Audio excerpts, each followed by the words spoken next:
biso nyonso tu tozongana mpona kosoutenir déjà magazine na biso Tolobela Congo oyo ya ye moko le président Tchani Mavinga.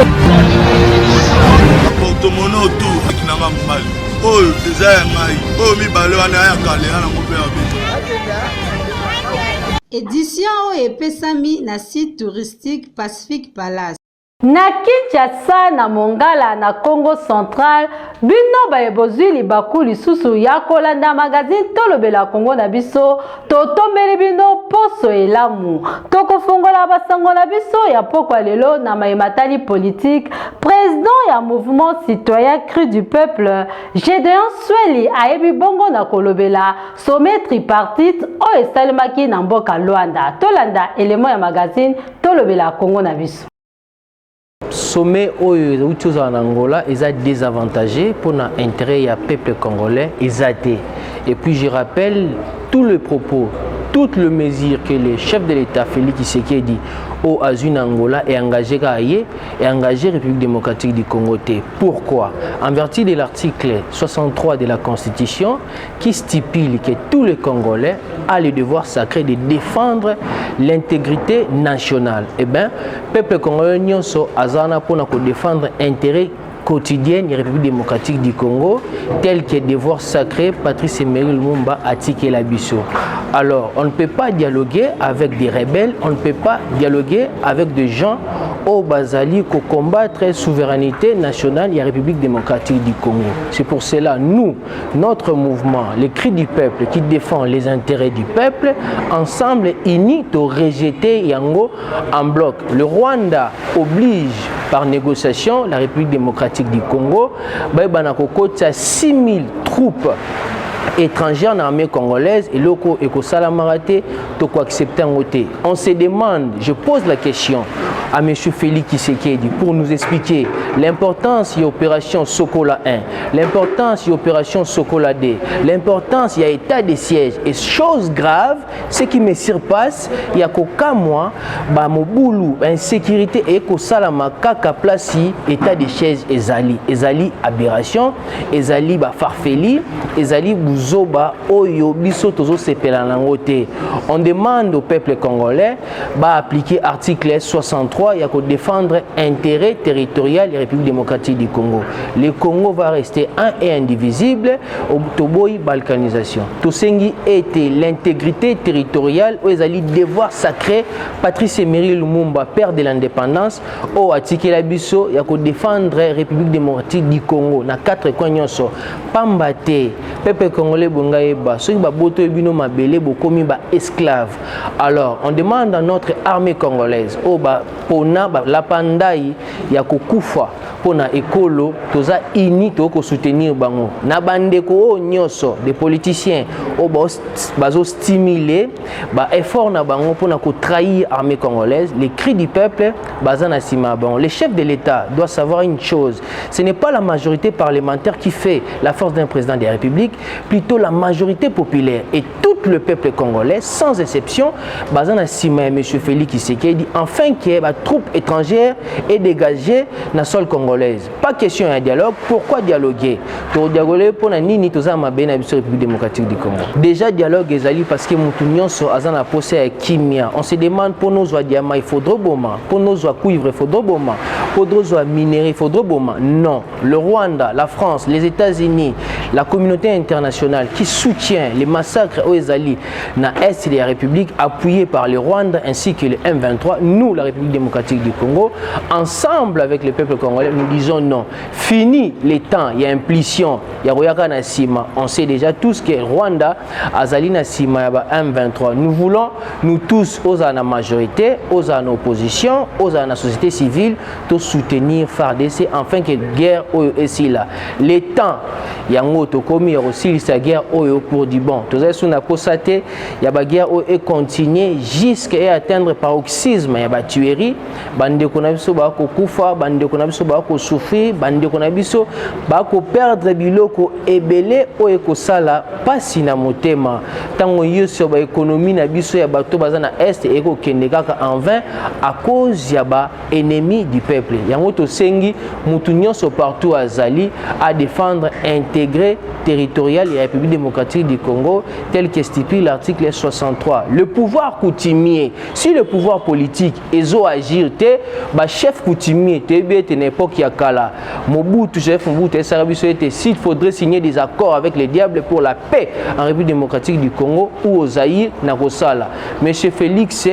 vous êtes en train d'entendre quoi pour faire cela? Insécurité ezali ko battre record na ville province ya Kinshasa kuna na commune ya Mongafula ba criminel bayebaki bongo na kosala sabotage na bandako ya ba population. Tolanda reportage ya Jani Mavinga.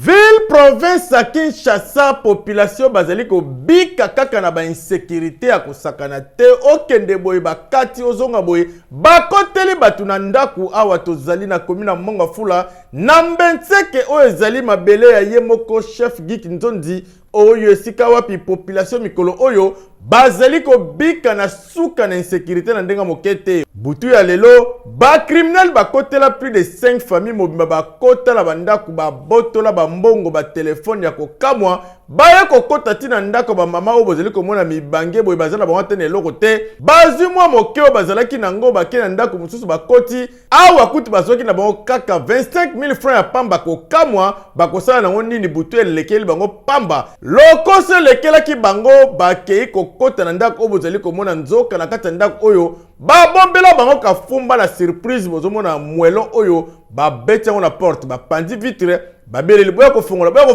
bakolo ndako baboyi kofongola batikali na kati ya ndako bango bazwi bamwelo na bango bayaki nango bapanza na porte bukani bawelela kokota neti kaka bazali kokima likambo libanda nzoka bayende koluka koyiba kobotola biloko ya bato kaka ndenge tolobaka nzambe alalaka te uta satan atumba mbetu na ye na kati ya ndako oyo mwa eloko moko ezalaka wana balelisa kaka to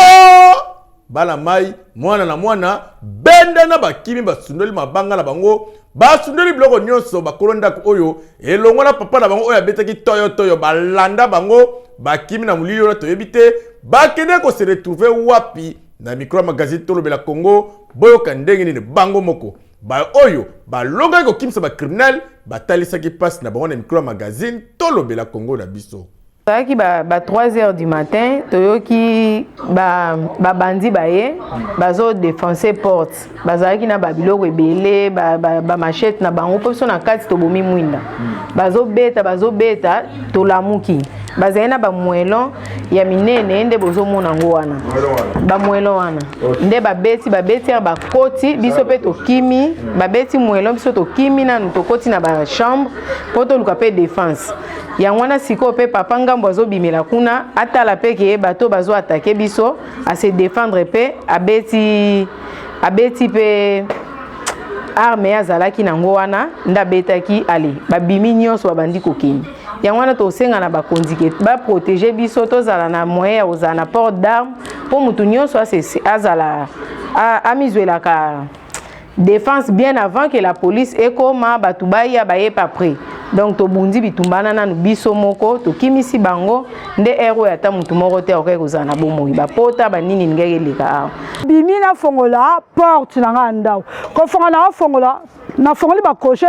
ndako yo fonga mate na benda bo ndako yo fonga mate ba kanga nga singa na porte na nga ya ndako ba pandi bilaba nyonso bazwi biso ba telefone bazwi ba mbongo bilaba ba memite me bazwi kaka ba mbongo ezalaki awa na ba telefone après ba bimi na bango biso makambo na ezalaka te ezalaka te mais tocomprendre te elingi ezonga ndenge nini kaka. Tokomi na ngonga ya espace na bino ciel ouvert, président ya communauté Tekeumbu, Sa Majesté David Matadi Kibala asengi epa ba chef coutumier ya ville province ya Kinshasa ba oyo bazali koyenga bakende ko se faire enregistrer.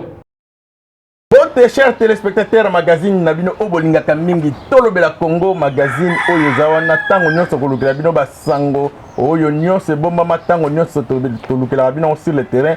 Tobi Msabino na pole na espace Nabino Oyo Bolinga Mingi ciel ouvert carte ya batu Oyo Bakatana Misapi Oyo Zala baptisé na Yemoko Fumu Sa Majesté David Matadi Kibala Oyo Zalaka première invité à l'émission de Alobaka non ciel ouvert mais to baptisango elles ont déjà baptême depuis na commencement nango yango bomona ke makambo tout ezokende normal parce que Yemoko Fumu acha déjà ma pamboli na ye donc émission zako frapper toujours lelo nazali susu na ndeko na ngai Christian Yuya ya bamfumba lobi Christian Mbote mwana mboka tani. OK, lelo tozongi susu epa ya Sa Majesté David Matadi Kibala oyo azali président ya communauté Tekeumbu oyo azali ko sala mosala kitoko inane en tout cas communauté ezali na ba désordre ndenge a expliquer biso na émission lekaki mais lelo ya fandi aye ko sembola makambo na ba idéologie na ba sagesse ne oyo azala nango nde tozongi susu solola na Sa Majesté David Matadi Kibala mokondi Mbote. Bonjour Gianni Mavinga. Tozongi sona kata mbanza bakulu toko mona o susu lelo to sentir bateni mususu ndenge mususu ba mosese ba couleur mususu concordance toujours ezande ni ba secret ngo zani koto oui bien nezala ouais merci beaucoup Sa Majesté tozongeli likambu tozolobela mingi vagabondage mikolo yo olobaki vraiment on a besoin au recadrer mosala ezala bien parce que ba désolé salama trop lelo yo vagabondage akata ville province ya Kinshasa ba faux chef coutumier yo président na bango o symbole yango ndenge nini. Bon, vagabondage yango ebandi lelo te ebanda kala depuis musée Kabila ezalaka omoni bandeko wana oui bakozala nango bachef coutumier mais comportement wana nde tozomona yango clair te na sens nini mpo chef coutumier azalaka toujours na mboka na ye oyo bachef coutumier na biso ya lelo oyo bango tu bavandaka na ville ya Kinshasa nayebi te so mpona koétouffe communauté Tekeumbu ou bien mpona nini nayebi te mais ngai nakosenga na baprésident ya bassociation nyonso wana ezala bols munongo oyo nini kiungu lembalemba biso mposa na biso ezali tous les chefs coutumiers oyo aza na ville province ya Kinshasa oyo azolata teni na kati ya ville na biso il faut azala recensé epa na biso na communauté so toyebi yo te etomoni yo na nzela tokolongolo bilamba nyonso oyo olati na nzela bito toke toya bayange koleka yo omoni sikoyo ofuta omemela yango sikoyo na kiyange wana mpo na maloba omona Lino Lumumba ye 40 chef coutumier Lino Ntele ye 30 chef coutumier bayaki air nini bazwa avion air nini fo abengisa bino fo avez na moi respect ba éviter oto ozoya na fête ya bato comment dignité wana na ba chef ekozala te un chef babengaka ye na ndako na ye basali invitation aye mais bino comment kaka président na pays du peuple 80 chefs coutumier na porte et boye l'air nini et puis service de sécurité faut bayeba que non ceux qui ont la rébellion ou il y a assassin ba chef coutumier parce que ça contrôlé te et ça contrôle là la tongo chef monsieur à côté le bien tongo chef monsieur aye non tout ce que ça m'a moi à zéro to contrôler ba chef coutumier nyonso au bazan na ville à Kinshasa donc message na kiungo na bols na lembalemba oh tout basé ba situation de boité bazana mikanda nango za légal to boité mais pour nous repérer sa valeur na musala na biso ba chef coutumier to sengi na ba situation na nyonso baya ko se licencier par na biso bato boya liboso ba ko mela maya bien tu comprends mais so ko yé l'état ko mela mayo ce côté na pour toi donc baya to licencier bango comme ça so ko ça contrôle la personne nzela non ya za licencier par na biso de bien chef intel on appelle la preuve d'essai to ya ndenge chef mo na bandu na kufito kende ni ko to yebi yote tu comprends on appelle la caméra to wedo ndenge ni tenga chef na yaki awa na zangi mo transport to ko yoka ni to ko fait tout sur mboka na yo comprendre nzali faut ça la raboya zonga pour na chef yango na quoi mais pour eloko moni na batina sa majesté boni ba anate sans faux la ka belé c'est obligatoire belé bien anate sans faux za ka moko bon wana siko to kolanda ngo bien il faut eso ngeza la moko pour associer ba chef coutumier à Congo et cause la 4 t 5 t on comme wenge vous comprenez de fois de l'association moko to fois ça kiungu to fois ça munongo to fois di fima to zonga sa makamona propre to ça ngombo be moko. Merci Matondo Mingi, Sa Majesté David Matakibala, Nazo rappelé na Batouki, vous allez président de la communauté Tekeumbo. Ça fait un bail depuis aux vraiment exercice topé pouvoir quitte dans la communauté Tekeumbo. Vous avez remplacé Fumu Ngandoli Moussoni valablement par l'Assemblée élective générale. Tout à fait. Lelo, tout le monde dit que chaleur est bandit. Mais au commun que réglementer certains, il y a chef coutumier. Mais na côté la émission, mon estimé confrère a présenté na Bafumba Lobby que yo zali moko ya kati ya Bafumu. Mais ko réglementer secteur on a koloba les habillés. Mais ba asbel pe e botiami e belé. Malgré ba asbel e botiami e belé, ba conflit aussi la terre. Ce qui to kei na kinga kati. Mingi penza na commune pe ya Malukuto na plateau de Bateki, il y a des conflits. Il y a un chef moko boye ba oti ko betaye ba déshabillé mais yo a prouvé que pe on dimi yango ke oyo ba monani za chef te ba betaye ba longola bilamba. Est-ce que zama bon normalement ça m'a chef coutumier ko bateke bo betaye bo longola bilamba. Comprendre ce qui chef wana ada chef te ya communauté peut-être teke toi na tribunal à CCRC comprendre ce qui ba kendaki na tribunal et que ba sambi et que akwei azo continuer ko porter ben signe ya bokoko abaso obligé ba longola on nzela ce qui ba sambaki na CCRC vous comprenez mais so na ba sambité ni la ce que ba to abeti ba mo ba chef bien monter ba longola bilamba yenda chef te il faut ba samba nanu so ba sambi na CCRC et tali que non te ndeko fulani ta chef ndeko fulani ko la bilamba te vous comprenez donc makamwana tali mingi CCRC ouais bah conflit ça mais ya robeta na nzela bo to kotina mutabeta mutabeta kofi comprendre l'état azali si a moyo kangisa et sur un problème kangisi so mo ngai ne mo konza mboka na solo mo za na droit ñu sur ya kolongola mutu lukuta pembe na yo ya robeta ka te to le kaki na émission na Kiungu le président ya Anastase au réglementer secteur wana très bien aussi bango ba ko régulariser ba s'enregistrer donc c'est beaucoup mieux il peut avouer que ça m'a belé na yo je crois que l'on a qui mission na yo vous gardez quelle relation na président Kiungu parce que il vous reconnaît en tant que le roi et le premier citoyen coutumier dans le bien na chef coutumier vous allez les premiers présidents non Kiungu na ebié na la promenade aza mutu bon rappel bien aza gentil peut-être etambolelende toujours bongisa comprendre peut-être Kiungu na biso alande mission na biso nga na kosenga ko to ye mutu liboso ana tese na ye aya na ba chef na ye to recensé so to recensé to pesa ye pouvoir ya kotambola na mabe na biso toi contre Kiungu te Kiungu aza asbel na ye ça va mais to lingi mo ordre zala pour ce ordre il y a insécurité ekota comprendre to lutte insécurité contre makasi na niveau ba chef coutumier passer aux mabe makasi donc Kiungu to yebie mais aya na ba après biso effectif normal ya ana tsene baza combien to recenser bango so début que baza autant autant dans la mise intérieure autant na partout na commune voilà bande ko na biso ba chef coutumier mboko tel baza hôtel na kata situation tel vous comprenez ce qui premier ali to contacter mutu tel donc to la problème été merci mon mboka Jani Mavinga tout le Congo malbomboka merci beaucoup Sa Majesté David Matakibala to tirer ma kobotel ba conflit oyo na secteur ya ba coutumier ba conflit l'équipe trop na mito groupement Mbekana conflit yo zali président ya communauté Tekeumbo bango moko ba vota yo okolo ba boni pona ba conflit ya Mbekana bon conflit ya Mbekana conflit on en a par exemple na Matakibala conflit na kati aujourd'hui na kata ya Mbekana quoi muto azaki wana fumu mbalawa auto otika biso et bongo etika polele bato bakomi koluka ba remplacer na ki chef groupement place ezomeka kokamusa bato yango wana yo oza président mekana kosembola qu'est-ce qu'il faut bona mboka Jani Mavinga ngana rectifier koto wana je crois que conflit penda ko muto wana remplacer ezati parce que tozalaki wana na obsèque mbalawa et mon amour a dit kinzondi asalaki ba cérémonie ancestrale pour na ko yeba ko tia mwana mboka Tony Masimango yende mtu remplacer mais ça rappelle ande komoko moko asuka pe azana kati wana mais comment de kimi koya conflit exact entre bango mibalete mais mutu moko na zone na kota conflit donc nangana meka moko tia éclairage mutu na famille ambalawa na famille ambalawa azo la pouvoir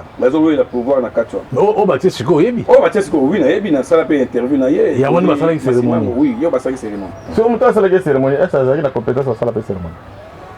bon omoni poto na pasteur la compétence à côté ça passe hein pour ça nango net les corbeaux les renards vous comprenez mutu à côté na mais la logique des choses liwa ya conflit ya chef Mbalawa famille n'est pas droit ya repona mutu à remplacer wana niveau à famille mais surtout que niveau à l'état et là le chef coutumier na biso ba bosana longtemps chef de groupement et cause de l'éternalité pour groupement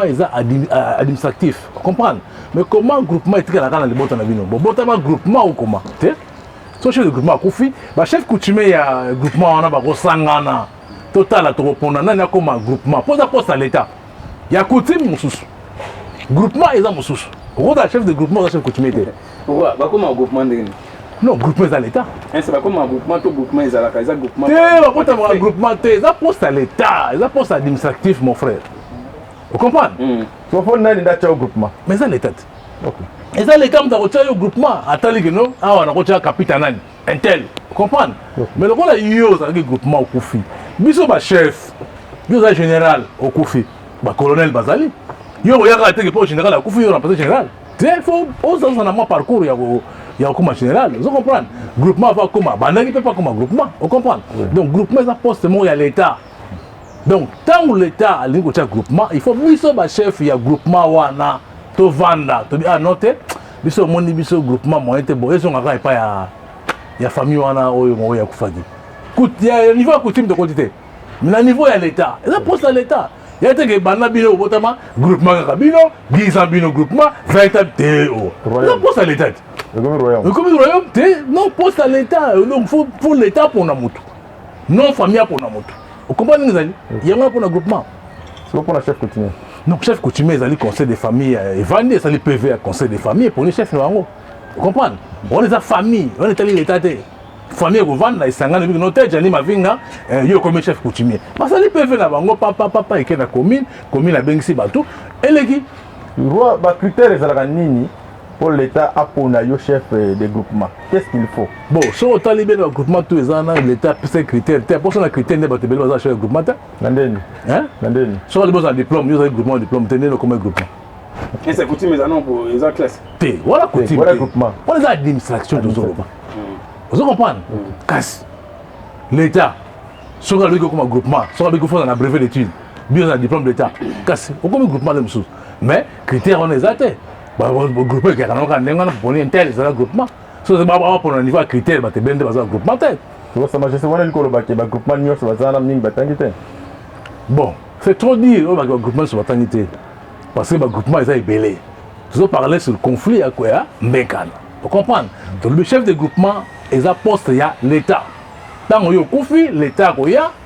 l'état parfois solo la ko benga ba chef ya groupement na yo mokonzi na bino akufi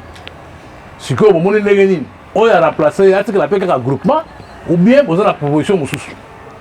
tout ça monde moko ya démocratie ya liberté ya kosolola mais ya kotia la dictature que non ya akufi ya zo groupement makambona ba chef nyonso ya ville qui va comprendre que groupement ils allaient poste à l'état et vous avez la famille na bino te et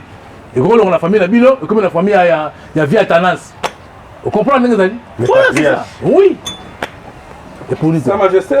David Matalkibala, Oza Penza Kolimbo l'a très bien. Bisso, tous toujours Pembeni Yabafumu, mais il y a un chef coutumier qui nous demande de demander, de poser la question surtout à David Matalkibala. Il y a un il faut réglementer certains coutumiers. Sa Majesté, talent en face, qu'on se le dise la vérité. Réglementation, c'est bien bon parce qu'il y a toute une administration qui doit faire ça. Mais il y a peu de choses qui vont conduire. Apparemment, l'administration n'a pas pu ça. C'est la personne de David Matalkibala qui prime. Est-ce que vous avez 27 bureaux, 29 pour ceux qui baillent, vous allez vous contact à 1 à 1 face à moi. nga naza na bureau oleka baministre mosusu naa na bureau eleki baministre oyo tosala na cour osala bureau na nga omona bureau prochainement tosala na bureau eleki ya ministre ebele oyo bazwa mongo fele mais oui na l'état mais oui naa na bureau soki olingi omona bureau nango okomona bureau nanga ekokani mpe na bachef ebele te kasi biso tocrée bureau nde bachef basala bureau banani bakolo baide wana biso te to na bureau ya mamutu moto aye afani na bureau voilà yo boyamaka bachef coutumier basanje te non biso coutumier ya mfuta te biso ta coutumier moko vacciné quoi vous comprenez vacciné donc ya mfuta te quoi vous comprenez ya mfuta mona yo tondaka so abengi bango sa invitation baye donc ngaso benga te na oya te après avoir réglementé secteur coutumier quoi l'émission bafumba balobi elingi yeba penda recommandation nini oyo okopesa na bachef coutumier oyo baza teti oyo tobengaka bango barécidiviste ozoyebisa bango eloko maye bazocontinue kaka azotikala na koumela na mbeba soki baye kosenregistre te mbando na bango ekozala boni te me mbando na bango so tokutani na nzela tokolongola bilamba mais na ndenge ya violence te non tokobeta yo te tokolongola câble na yo ekoti soki mosese soki nini osimbaki tokotika yo mpena civile neti soldat balongolaka pe te balongolaka eteni te atikala motakala donc balongolaki bape te neti yo tokolongola bape te merci na bokonzi na yo epi totye na la police okangisi lisusu mbala moko nakangisi yo ma 2 jours na la police 48 heures okiti na parquet tokoki kosamba mpona usurpation ya pouvoir oyo osala merci beaucoup bandeko wana ezalaki David Matalkibala le président de la communauté Tekeyumbu tout à fait tolobi ke émission oyo ezali une méga émission parce que ça va être diffusé dans plusieurs chaînes de télévision mwana mboka Jani Mavinga tolobela Congo tozongiseli yo maloba Sa Majesté David Matalkibala toujours na mamba wa conflit wana yo ozali président oyo mpenza bayimboka bavotaki yo na bokebi nyonso sikoyo conflit yango ya bachef coutumier bozoregle yango ndenge bien nani mpe aza na compétence ya koregle baconflit na bino bon vraiment okoza na compétence ya koregle baconflit ya bachef coutumier eza tribunal basala ya CCRC aza chargé ya kosambisa bachef coutumier ya kopesa bajugement qui est chef qui n'est pas chef comprendre vous avez la confiance ya CCRC yango bon confiance c'est trop dire mais nga na kosenga na bakonzi biso fo tosiége na kati ya communauté ya CCRC wana mpo tokata makambo wana ezala bien mpo clair ezala comprendre bazanga bakata bien te non est ce que banda yo c'est ça apesi jugement na bato boni Masina bazwa déjà bakata dossier na bango ya Masina bakata bien banda chef d'environnement yo bakata bien mais monsieur tokata mate mpona nini po monsieur bazolelaka ezokata mate yo mpo oyebika monsieur bazolelaka ezokata mate kasi donc faut bakata makambo nyonso me bakati na yo bien sûr bongo mabeza aza vice président ye ebisaki mwana mboka ifo kozala quand même na mwa rapidité kasi yango nalobi non non mwana sepa ekitala te mais problème ezali ke président CCRC asisa badossier oyo bato bazolelaki bakati te basali akata yango mpo aza na pouvoir ya kokata yango akobanga motu moko te et puis chef coutumier akobangisa ya te yango so bazobanga babeyanga na asisaka bango na tribunal parce que moto asala bango eloko azala te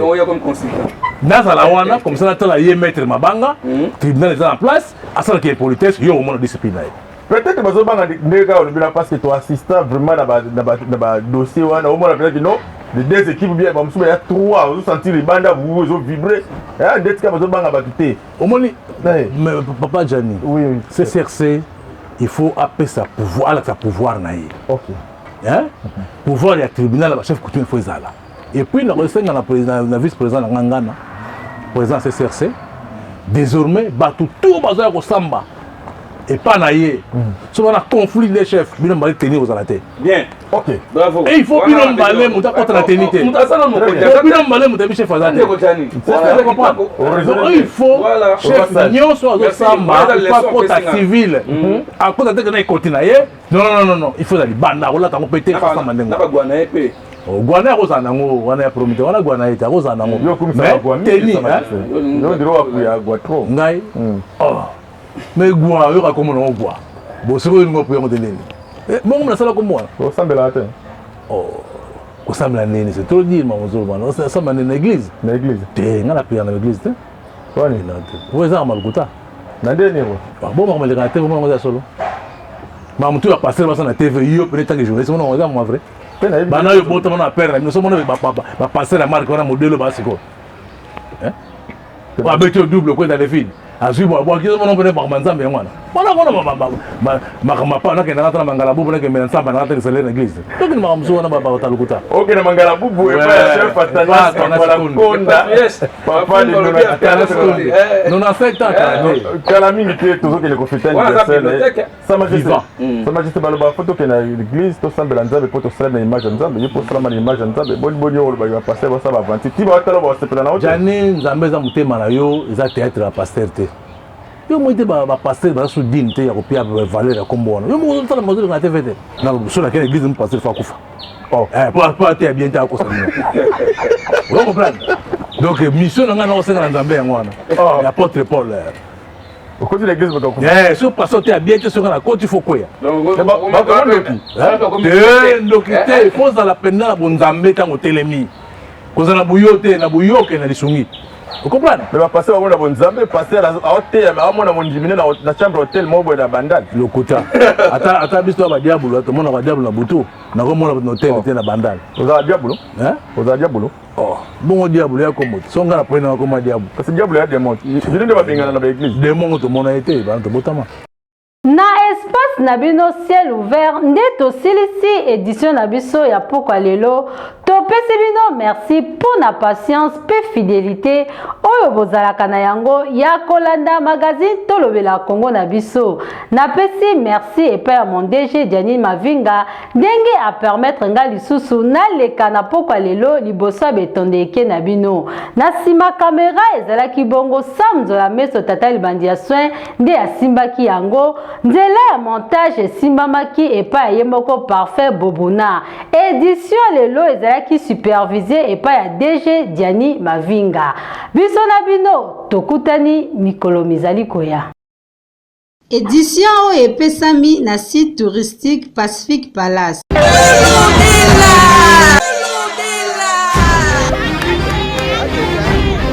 Bolobela te polidolobela oyo te ni oyo ngai Diani Mavinga nasali te mpona lobela bino basango